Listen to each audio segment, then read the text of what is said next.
Bienvenue dans cette vidéo de présentation de notre formation Talent et Leadership. Je vais d'abord répondre à deux questions qui m'ont été posées. C'est quels sont les bénéfices et à qui ça s'adresse. Alors pour répondre à la question sur les bénéfices, j'ai pris des témoignages et je vais vous en lire quelques-uns. Il y en a d'autres sur le site symbiocratie.com. Le premier témoignage, c'est une histoire d'amour avec moi-même. Donc j'ai demandé à la personne qu'est-ce qu'elle entendait par c'est une histoire d'amour avec moi-même. Et elle m'a avoué qu'en fait, quand elle est venue en stage, elle s'aimait pas. Elle avait un problème d'estime d'elle-même. Elle pensait qu'elle avait du talent. Elle savait même qu'elle avait du talent, mais elle n'osait pas l'exprimer. Et surtout, elle n'osait pas le facturer au juste prix. En se débloquant de ça avec les différents exercices que nous avons faits, eh bien, il y a eu un effet systémique. C'est-à-dire qu'elle s'est mise à rayonner et puis elle s'est aimée. Elle s'est rendue compte que son estime d'elle-même se développait. Et ça a été positif, c'était ce qu'on appelle une spirale vertueuse. Ensuite, il y a eu prise de conscience de mon talent.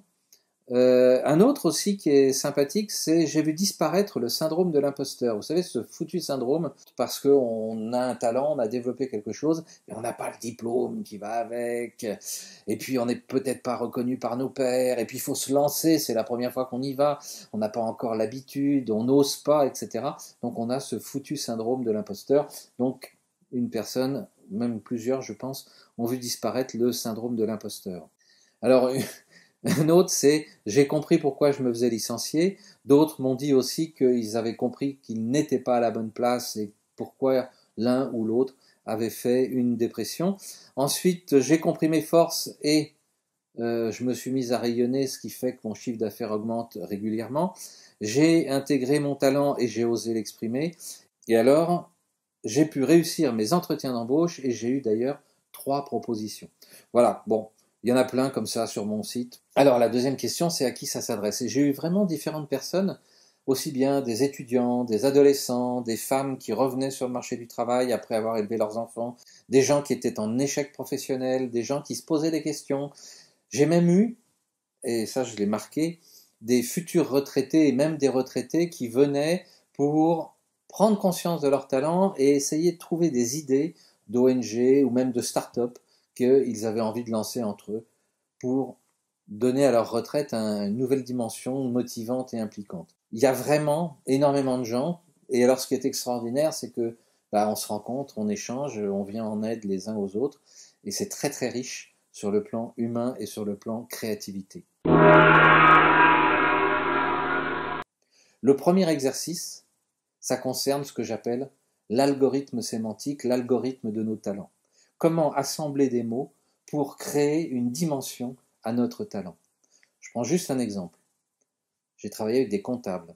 Et les comptables se présentent en disant « je suis comptable ». Mais c'est quoi leur talent? Et l'un des comptables avec lequel j'ai eu la chance de travailler, eh bien, son talent, c'était qu'il était comptable, pédagogue, stratège. Et il a même rajouté une 4e dimension que l'on verra dans un des exercices, c'est la notion d'ambition altruiste. Et ensuite, en travaillant sur ces 5 mots, comptable, pédagogue, stratège, ambition, altruiste, eh bien, ça lui a permis de déclencher une certaine créativité et de créer des nouvelles prestations pour ses clients. Ça, c'est donc le premier exercice sur ce que j'appelle l'algorithme sémantique du succès. Le deuxième exercice, c'est de revisiter, pour ceux qui le connaissent déjà, ou de découvrir pour les autres, nos profils psychologiques. Sur 2 aspects, l'un, nos moteurs psychologiques, l'autre sur la structure de notre discours. Nous avons tous des moteurs psychologiques, il faut les comprendre, les connaître et savoir comment nous impactons vis-à-vis des autres.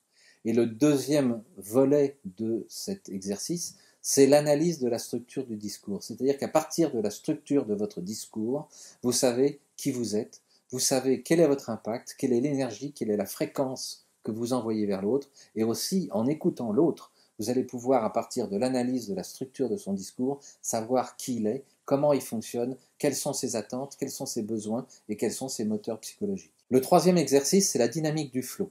C'est quoi être en flow? Être en flow, c'est accomplir des tâches qui correspondent à nos compétences naturelles ou nos compétences intrinsèques. Que lorsque nous accomplissons ces tâches, nous nous faisons plaisir. Et en se faisant plaisir, nous sommes performants, nous sommes impliqués, nous sommes motivés. Lorsque l'on prend conscience de nos compétences naturelles et de nos compétences intrinsèques, il se passe un phénomène extraordinaire, c'est que nous sommes performants, nous rayonnons, nous accomplissons notre talent en nous faisant plaisir. Et plus nous accomplissons notre talent en nous faisant plaisir, plus nous développons une forme de leadership, une posture, une rayonnance qui va attirer les autres. Avec ces 3 premiers exercices-là, déjà, vous allez pouvoir avoir de la matière pour bien comprendre quel est votre talent, comment vous l'exprimez et comment le faire rayonner encore plus fort. Donc j'en arrive à l'exercice numéro 4 sur le développement des potentiels de votre cerveau. J'adore cet exercice, on a des résultats merveilleux. J'ai commencé à le mettre en place dans les années 1993-94 et on n'a pas arrêté d'avoir un résultat fabuleux. Avec la matière des 3 premiers exercices, je vais vous faire des exercices de développement de vos potentiels cérébraux. Et dans cet exercice, on va intégrer la notion d'ambition altruiste.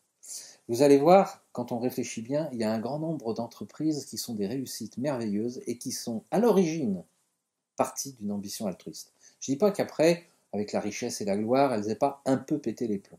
Mais à l'origine, elles sont parties d'une ambition altruiste. Et vous allez vous apercevoir qu'en mettant votre algorithme du succès, en prenant en compte vos besoins psychologiques, en prenant en compte vos compétences naturelles, et en mettant tout ça pour faire des exercices au niveau mental, au niveau cérébral, et en rajoutant la notion d'ambition altruiste, vous allez développer des potentiels extraordinaires et surtout, vous allez mettre en place un mécanisme de créativité.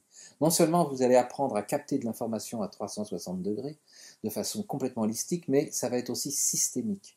Et de ce fait, vous allez avoir des impacts qui fait que vous allez avoir des idées pour peut-être créer des services, créer des produits ou traiter vos clients d'une façon originale, percutante. Donc dans cet exercice de développement des potentiels du cerveau, vous allez bien intégrer votre rêve, vos ambitions, votre talent. Et le cerveau va se charger de travailler et de vous apporter la réponse. Vous le savez, le nombre de fois vous avez eu des idées, sous la douche, dans votre bain, etc. Mais le cerveau, il faut le nourrir, il faut l'entraîner, c'est comme un muscle. Et ça, je vais vous l'apprendre. Et le 5e exercice, comment, une fois de plus, rayonner et développer votre leadership. Parce qu'en fait, le leadership repose sur votre talent. Il y a soi-disant des leaders, mais qui n'ont aucun talent. Donc ce ne sont pas des leaders. Ce sont des gens qui ont du charisme, mais ce ne sont pas des leaders. Développer son vrai leadership, c'est avoir un effet systémique avec son talent.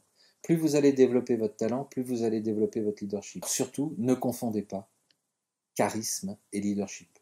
Et donc, je vais vous enseigner à développer votre talent, à exprimer votre talent et à développer votre leadership. Alors ensuite, dans le 6e exercice, on va parler des valeurs. Et je vais vous expliquer comment les valeurs humanistes sont en fait des sources de valeurs matérielles.